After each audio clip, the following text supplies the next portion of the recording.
وفي ديك اللقطه اللي السيده سخنت والكار غادي بينا، واحد شويه كانت حيدت داك الدره اللي كانت لابسه، حيدتها واحد شويه جريتها لعندي، بقيت كنبوس فيها غير بشويه كنبوس فيها هو. وهذا شي واحد بالي يهز راسو الا شي واحد وقف وهز راسو راه غادي يشوف شنو كاين.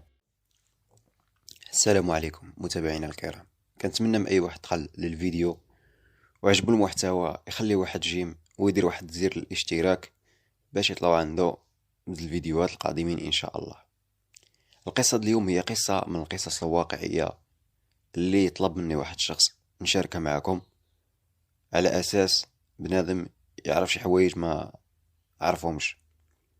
هاد الانسان هذا صراحة القصة ديالو من القصص العجيبة جدا، لحقاش من خلال ما عاود ليا ان هاد التجربة ديالو هذا عمرين ساعة، وكانت في واحد الوقيته اللي كان انسان يعني الحياة عايشها بواحد المنظور مقلوب. ما عليناش، انا سميتي هشام المحبوب من طرف درب. هشام كلشي كيبغيه، كلشي كيعيط بسميتو، فين ما داز هشام هشام هشام هشام هشام هشام. بصراحة عمري فكرت انني غادي نتلاقى بزاف الناس اللي غادي يعلموني شي حوايج عمري توقعتها، لحقاش اللي كتكون في واحد الحي عايش وكتكون داير يعني بواحد الوضعية بواحد العقلية محددة، ما كيكونش التغيير، وكتكون دائما في واحد الفلك ديال انك تبقى في بلاصتك ما زيد حتى شي خطوة لقدام. وهادشي هذا اللي خلاني نتطلع للحياة ونشوف الحياة بواحد نظرة اخرى. وما نكذبش عليكم، البشر كله ما فيهش الخير الا من رحم ربي، والبشر لا تسقسي فيه وحطيتي فيه الثقة ديالك راه واحد النهار ما يعقلش عليك. من الحوايج اللي انني تعلمتهم بزربة هي انني ما نثيقش. الثقة ولات عندي بحال الذهب، ما يمكنش انني نحط الثقة ديالي في اي انسان مجرد انه ضحك معايا او انه فرنس. الثقة ما كتبناش من النهار الاول او من الشهر الاول، بل الثقة المعيار ديالها الوحيد هي المواقف الصعبة، حيت الموقف الصعب غادي يبين لك في من تثيق وفي من ما تثيقش، وغيبين لك شكون اللي يتخلى عليك وشكون اللي ما يتخلاش عليك. هذه هي الحياة. والمعيار الثاني هو ان الانسان خصو يتهلا في راسو، الانسان خصو يكون نقي. ملي كنقولوا نقي، نقي في الداخل ديالو وعلى برا، ولكن النقطة اللي على برا هي اللي بغيت نركز عليها. انا كنشوف بزاف ديال الشباب في المجتمع ديالنا مكيديوش في حالتهم، الانسان ما عندوش ولو ادنى اهتمام للمظهر ديالو. بزاف ديال الشباب كيقول لك انا ما عنديش الوقت، انا كذا، كيتهرب وكيتخبع في الاعذار الخاويه. ولكن راه الرجل مفروض عليه انه يديه في حالته، لحقاش ما خصوش بزاف، خصو غير شويه.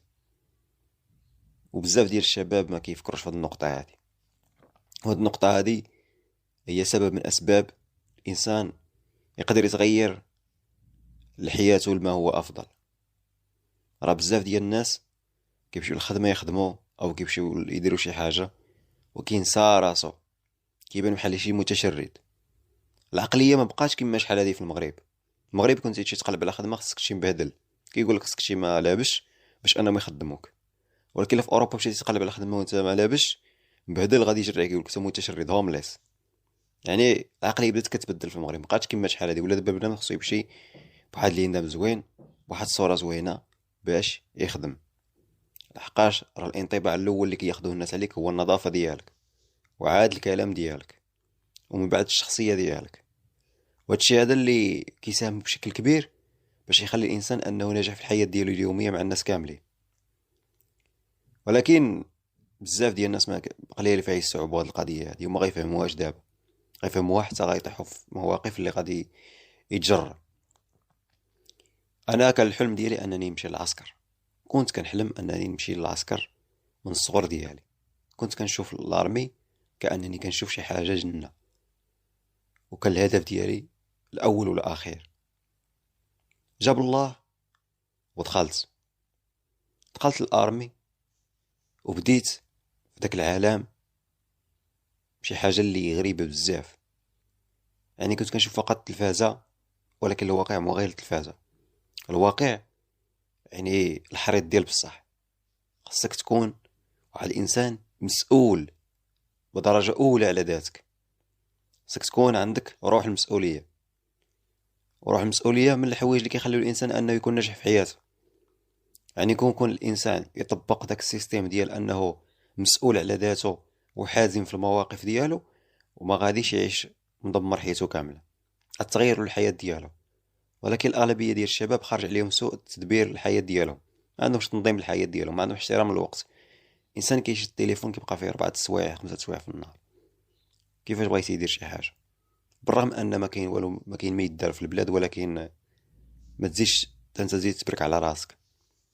يعني الانسان بعض المرات كيخاف على راسو ويلقى راسو في واحد المشكله كبيره.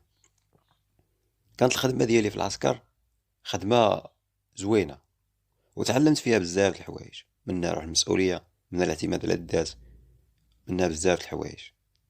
ولكن في هاد الخدمه هادي وفي الطريق ديالها ملي كنكون مسافر للدار كنتلاقى بناس، وكنتلاقى بناس يعني غرابو بزاف. ولكن ما كنتش كنمشي بالحوايج ديال الخدمه، كنت كنمشي سيفيل. كنعقل في الوقيته اللي غادي نسالي فيها السيرفيس ديالي ما غاديش نولي نرجع. يعني كانت اخر وقيته غنسالي فيها. ديجا الوالده بقات عليا خصك تجواش، خصك دير، ميمكنش تبقى نتايا هكا سيليباتير، راه الحياه راه كدا راه كدا راه كدا راه كدا. كل الوالده نهار اللي يجي الوقت ونهار اللي كتب الله راه غادي نتزوج. انا ما كانش فكرش في الزواج، انا مازال كنشوف راسي مازال باغي نعيش، مازال باغي نتسارع، مازال باغي نزهى، مازال باغي ندير بزاف د الحوايج. الشيء اللي غادي يخليني انني يعني نبعد كل البعد على شي فكره سميتها الزواج. بصراحه واحد الصباح طلعت في الكار، قطعت الورقه ديالي وجلست، بقيت جالس، درت لي زيات وبقيت كنتواثق، جالس حتى كنشوف مع جنبي واحد السيده جات جلست، وبقيت جالس هكا، دورت وجهي للمرايه وبقيت واقف كنشوف، ما مسوقش. واحد شويه تحرك بينا الكار، بقى محرك غادي ضروني الاذن ديالي حي، ما بقاش عاجبني داكشي. بالدور اللي كندور لقيتها جالسه شاده التليفون ديالها، ما عرفت شنو كدير تما، كتداخل مع شي حدا في الواتساب. وانا بقيت جالس يعني الودنين ديالي كيسرحوا بوحدهم، لحقاش ملي كتكون في واحد البلاصه اللي مغماقه ضروري راه الاذن ديالك راه غادي يسمعوا اي حاجه. وهي كتهضر مع شي وحده في الواتساب، ومبين الموضوع كيهضروا على شي حاجه اللي حساسه ما بيناتهم، شي حاجه اللي يعني ما خص شي واحد اخر يسمعها. ولكن من خلال الكلام ديالها هي وياها كانت كتهضر مع شي وحده على اساس شي وحده مجوجه وعندها شي مشكل مع راجلها، وهذاك المشكل اللي مع راجلها باين شي مشكل اللي كبير بزاف، اللي مازال ما تلقى له الحل. درت انا على بالي والو، ما كنسمع حتى شي حاجه، وبقينا غاديين. المهم وصل بينا كنروح واحد البلاصه فيها الاستراحه، وتما كاين واحد الكافي، وكاين فين كاين الشوايه. نزلت بقيت جالس، حطيت الكافي ديالي وبقيت جالس كنشربها، وهي جات حدايا وجلست، عيطات على واحد الكاس داتاي، وبقات كتشوف هي ودور وجهها. قالت لي انت مسافر معانا؟ قلت لها راني جالس حداك. بقات كضحك، قلت لي راني ديش عليا، قالت لي راني تلفت. قلت لها لا ماشي مشكل. المهم بقات كتعاود معايا، قالت لي هاد الصباح القضيه مشمشه، هاد الجو راه شويه قاصح، والصفر في النهار راه مشبح في الليل. وبقينا كنتعاودوا على الايجابيات ديال الصفر وعلى السلبيات ديالو. يعني بحكم اننا راكبين في نفس الحافله ضروري غادي شي غيبغي يهضر مع شي. جات الوقيته طلعنا في الكار بجبينه، بقينا تنهضروا انا وياه، كملنا الهضره. ومن خلال المواضيع اللي بقينا كنهضروا فيها بقينا كنهضروا على الكدا، شويه توصلنا للزواج. الزواج والمشاكل ديالو وهادي وهادي وهادي. وبقيت كنهضر انا وياه، قلت له يعني الانسان راه في الزواج ديالو خصو يكون راجل، خصو يكون من جميع النواحي، وخصو يعني يكون في واحد العلاقة اللي كيكون فيها التوازن ما بينه وبين المرأة، التوازن النفسي والتوازن يعني في العلاقة الحميمية في كل شيء. هنا هي فهمت يعني انني واحد الانسان اللي واعي، واحد الانسان اللي فاهم يعني شي حوايج اللي معظم الرجال في نظرها هي ما فاهمها، يعني ما فاهمينهمش. واحد شويه وهي يعني كتنطق بواحد الكلمه، قالت لي واش تي دابا اللي كنت كنهضر معاها؟ قلت لها اه. قالت لي دابا هادي راه يعني صاحبتها وعندها مشكل مع الراجل، يعني هادي تقريبا مده ديال 3 شهور ل 4 شهور. قلت لها شنو هو المشكل اللي عندها مع الراجل ديالها؟ قالت لي دابا هادي صاحبتها عندها شي مشاكل، يعني راجلها كان نورمال معاها في الاول، ولكن قالت لي ما بقاش يعني كيف كيدخل معاها في الفراش يعني مدة طويلة وهذا الشيء هذا. قلت لها نظرا للوضع ديالها هي وياه، قلت لها هذا ضروري ما ان شي انسانة راه تلاقات معاه وراه ولا معاه. قالت لي تا انا داكشي اللي فكرت فيه. قلت لها من الطبيعي انه راه غادي يعني ما غاديش يبقى يديها في مرته. قلت لها حقاش هو الا لقى الراحة النفسية والعاطفية مع ديك الاخرى، راه المرة ديالو ما غاديش يبقى يديها فيها، غينساها. وهي هنايا هاد بانوا لها شي نقاط هي كانت غافلة عليهم. قالت لي اه عندك الحق. قلت لها دابا راه ضروري، قلت لها مادام ما بغاتش هي يعني ما بغاش يدير معاه الحل، حتى هي تصاحب عليه، حتى هي تدبر على راسها. وهنايا هذيك بقات كضحك هذيك بنادمه، بقات كضحك وقالت لي واش يعني هكا يعني عادي المراه؟ قلت لها مادام انها ما لقاتش راجل يعني اللي غيعطيها الرغبه ديالها، من الاحسن تقلب على واحد اخر. قالت لي يعني وراها مزوجه وهذه. قلت لها حتى هو راه مزوج، يعني كان كيفكر فيها علاش يمشي عند واحده اخرى وهذا غادي يعيش معها الحياه ويعيش معها العاطفه. المهم من خلال الهضره ديالي انا وياها يعني اكتشفت على ان شي نقاط اللي انا يعني فيا يعني مختلفين على بزاف ديال الناس. قلت لي سبحان الله العظيم، اي واحد يعني اول واحد تيقول بحال هذا راه هادي وهادي وهادي. قلت لها راه الحياه راه ماشي بالضروره حنا غادي نكونوا كلنا كنشابهوا كلنا نفس الافكار وكلنا نفس الاتجاه، راه كاين الناس كلها والتفكير ديالو كلها والاستثناءات اللي عنده في حياته. قلت له ولكن بحال هاد الحالات هادو راه هي يعني من الطبيعي ان راه بنادم حتى هو راه غادي خصو يقلب على راسه. ومن خلال الهضره اللي كتهضر هي وياها قالت لي بان راه حتى هاد السيده اللي كتهضر معاها حتى هي راه عندها مشكل مع الراجل وهادي وهادي وهادي. قالت لي غير هادي المشكل ديالها ان الراجل ديالها راه ما تيقيسهاش وراه عنده مشكل هادي وهادي وهادي. قلت لها هاد المشكل شنو هو يعني بالضبط؟ لهاد الراجل ديالها ما كيقيسهاش شنو عنده؟ قالت لي هذا راه كان يعني طبيعي ومع الوقت ما بقاش عنده هادي ودي. قلت لها هذا راه بسبب واحد هو انه وقع له ما بقاش يعني تيقيم، بسبب انه راه مشى نعس مع شي وحده موسخه وراه لصقت فيه واحد الميكروب، وراه داك الميكروب هو اللي مخليه في ديك الحال. قالت لي واش بصح هادشي هذا؟ قلت لها راه هادشي انا ناس كنعرفهم بالتجربه راه وقع لهم هكا. وبقينا في الحديث انا وياها، كنتكلموا. وقالت لي انت بصراحه كتبان ليك واعي قاري، من النيفو عندك وهادي؟ قلت لها انا ما قاريش بزاف، ولكن قلت لها راه واصل السيزيام هادشي اللي كاين. قلت لها انا راه ما عنديش شي نيفو د القرايه، ولكن نقول انسان راه مثقف كيقلب كيبحث الامور اللي يعني لابد انه يبحث فيها راه خصو يبحث فيها. قلت لها انت شنو كديري؟ قالت لي انا بصراحه، قالت لي انا عندي محل ديال الحوايج وكنبيع لي برودوي ديال الماكياج. قلت لي الخدمه ديالي كتلاقيني بزاف ديال النساء. قالت لي من بين الحوايج يعني كيكونوا نساء كيجيو مدبرين، نساء هادي. قلت لها انا راني بصراحه، قلت لها انا راني خدام في العسكر، قلت لها انا راه عندي اخر يعني شهور باش نسالي فيهم، اصلا راني قررت نسالي. قالت لي اه مزيان. قلت لها في المحل عندك؟ قالت لي المحل عندي راه جاي في وسط المدينه القديمه، او تما راني تنخدم انايا. قلت لها ها. وبقينا كنهضروا يعني في الحديث ديالنا في الحوار. اي ما كاينش واحد التلبس، ما كاينش واحد يعني المراه ما عندهاش داك البلان ديال صغر مني ولا كبر مني. المراه غير تلقاك في دماغك هو هذاك واعي وعارف كي دير توصل الافكار، وحتى الا كنتي باغي يعني عجبياتك في كل شيء ديالها وصل لها الافكار غير بطريقه سلسه وبطريقه اللي ذكيه بزاف.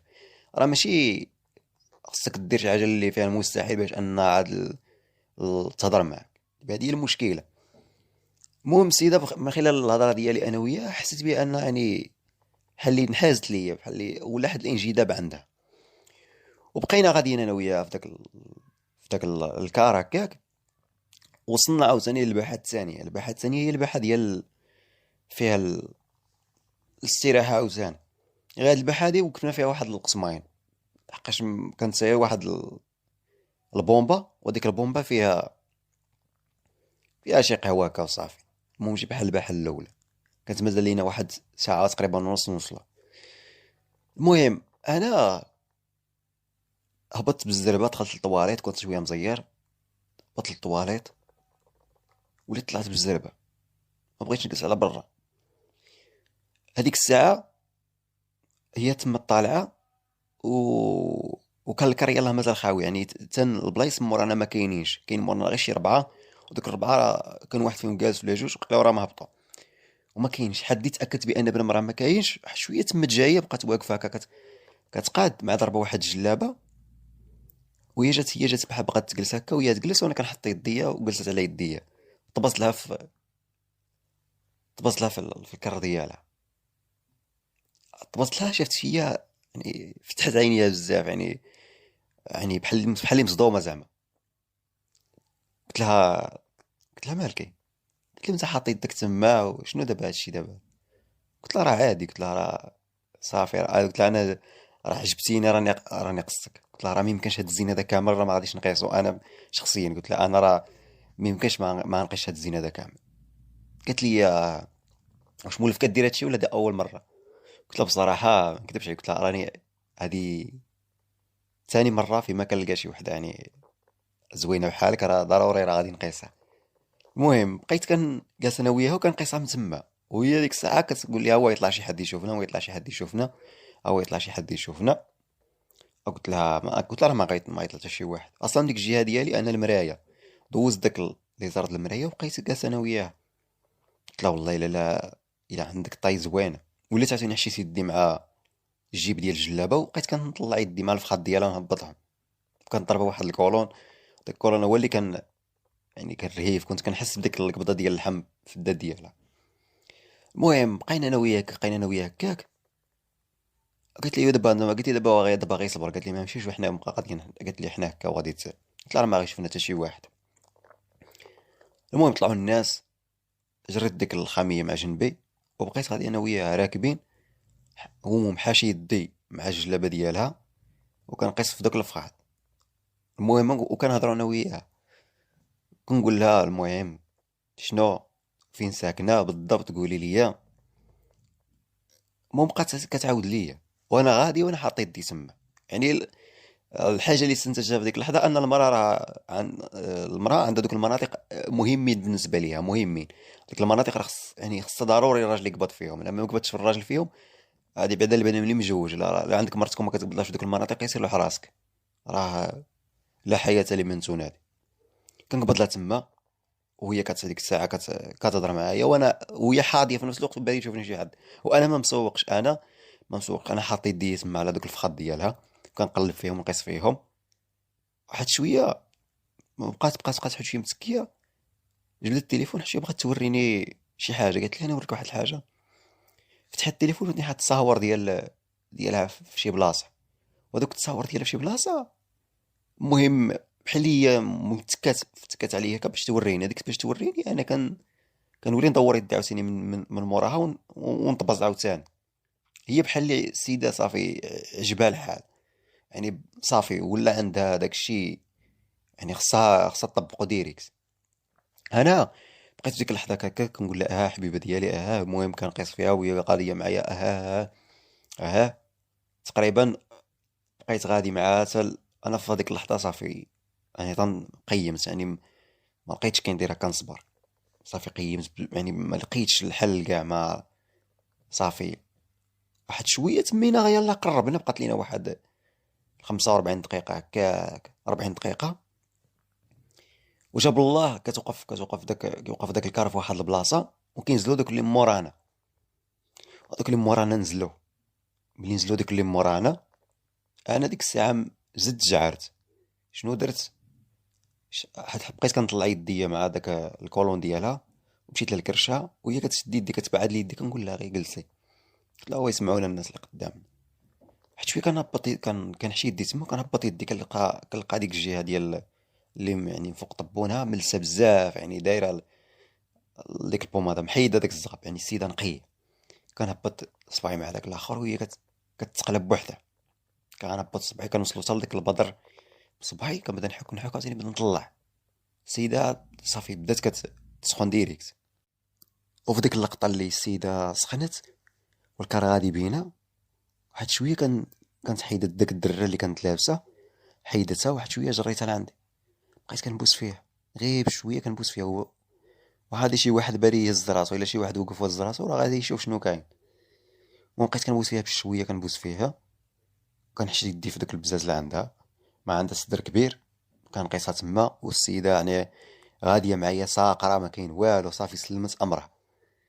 هاد شويه وليت كنطلع على ديك الجلابه، طلعت على الجلابه حتى الفوق، وليت عاوتاني كنحشي يدي عاوتاني من التحت، وكنبدا عاوتاني نقلب وكنبوس فيها. المهم السيده تقريبا بدات غاديه، يعني بدات في السخونيه ديالها، بدات كتقول لي بشويه ها هو شي حد يشوفنا. صافي ديك اللحظه انا صافي تصرفات، مبقيتش عارف راسي شنو تندير.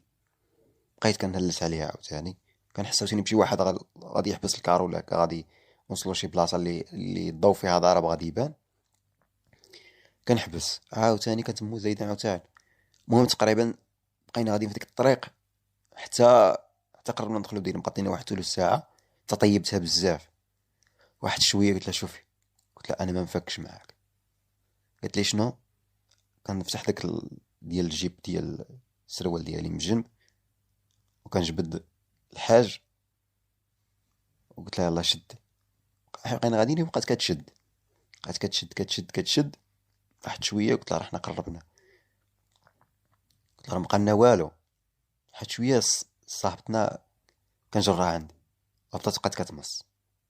مص يا ما تمص، مص يا ما تمص، مص يا ما تمص، مص يا ما تمص. بحال اللي انا عمري بعدا شفت شي وحده في ديك الحاله، بحال ما عمرها ما، يعني بحال ما عمرها ما قاصد داك النم. لحقاش المراه عندها واحد المشكل كبير ملي كتكون هكا ما كتمارش بزاف، كيولي عندها واحد يعني واحد الرغبه متضاعفه بزاف، كتولي متضاعفه ديك الرغبه ديالها. ما يمكنش هكا يعني تبقى في يعني في كما تنقولوا بنفس الوتيره اللي كانت في الاولى، انما كتضاعف. المهم بقات السيده كتمص. صافي حتى قربت نجيب البليزير ديالي، حيدت الفم ديالها. صافي جمعت، بقات كضرب بيدها جبت كنينكس مسحت، مع جبت البليزير ديالي مسحت. صافي ديك الساعه انا وصلت للمراد ديالي. هي ديك اللحظه السيده يعني مازال يعني شاعله فيها العافيه. قالت لي شعلتي فيا العافيه وخليتيني. قلت لها لا ماشي، قلت لها راه عادي، راه بدينا، راه خصنا ضروري خصنا نكملو. بصراحه ما نكذبش عليكم، الى ديك اللحظه ديال الكار كتبقى شي حاجه اللي بوحدها. وديك الوقيته اللي كنا انا وياها في الكار، قلت لها عطيني النمره ديالك. عطاتني النمره. المهم بينات لي، قالت لي فين كنسكن، شنو. قلت لها واش عندك الدار نجي عندك كدا هادي؟ قالت لي شوف انت شي بلاصه نتلاقاو فيها. شديت داك النمره. صافي على ما وصلنا للمحطه، بقيت انا وياها نزلنا، بقينا انا وياها، كان عندها شي سيكان هزيتهم معاها درتهم في الطاكسي، ضربت له واحد الجبوسات ومشات ركبت بحالاتها. شديت انا الامور ديالي، طلعت للدار عند مولين الدار. صافي ديك الساعه كانت عندي يعني الامور الاساسيه انني نقلب على راسي، لحقاش انا ما جايش باش نبقى في المدينه، جاي باش نحط الحوايج في الدار وعاد نقلب على راسي في جهه اخرى ونبدا في حياه جديده عاوتاني. لحقاش ماشي بالضروره ان الانسان صافي راه ابقى تابع العيالات حياته كامله، ولا قضينا داكشي اللي قضيناه في الكار و ومن بعد ما كيبقى شي حاجه اللي غادي عاد تمرضك. المهم درت اللي عليا ودرت اللي خصو يدار.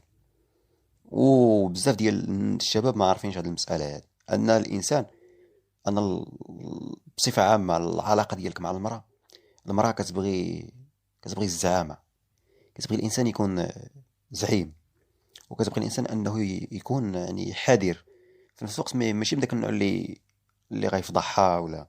بالعكس، هي كتبغي جوج الحوايج، كتبغي الإنسان أنه يكون زعيمي، وكتبغي أن الإنسان يكون هكا يعني معقول وسيكريت، يعني ما فيش ديك الفضيحة بزاف اللي هكا غادي يصورها وشي ينشرها ولا يعطي النمرة ديال شي واحد آخر.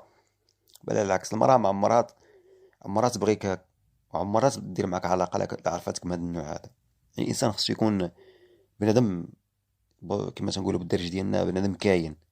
ما لما كنتيش يعني واحد الإنسان اللي ناضج في الدماغ ديالك، راه كون أكيد أن أغلب العلاقات ديالك مع النساء راه يعني ما غاديش يكملوا.